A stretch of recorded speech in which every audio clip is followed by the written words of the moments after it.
কালকে বাংলাদেশের একটা চাকমা উপজাতির দ্য চাকমা কাপল বলে একটা চ্যানেল দেখছিলাম, তাতে তারা শাক সেদ্ধ, ঝিঙে সেদ্ধ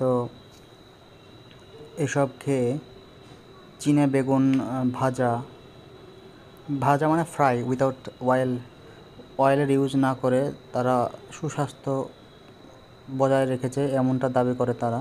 তো আজকে তাদের ওই ভিডিও দেখে অনুপ্রাণিত হয়ে আমাদের ছাদে লাগানো এই লতানো কলমি শাক, যেটা বৃষ্টির ছোঁয়া পেয়ে অনেকটা বাড়বাড়ন্ত দেখা যাচ্ছে, অনেকটা লতিয়ে গেছে। দেখুন কীভাবে লতিয়ে গেছে গাছটা, পুরো একদম লাচিলা, একদম গ্রিন লিফি ভেজিটেবল যেটা বলে, শুনেই জিভে জল আসে। যদিও খেতে কীরকম হবে সেটা রাত্রিবেলায় ডিনারের টেবিলে দেখতে পাওয়া যাবে।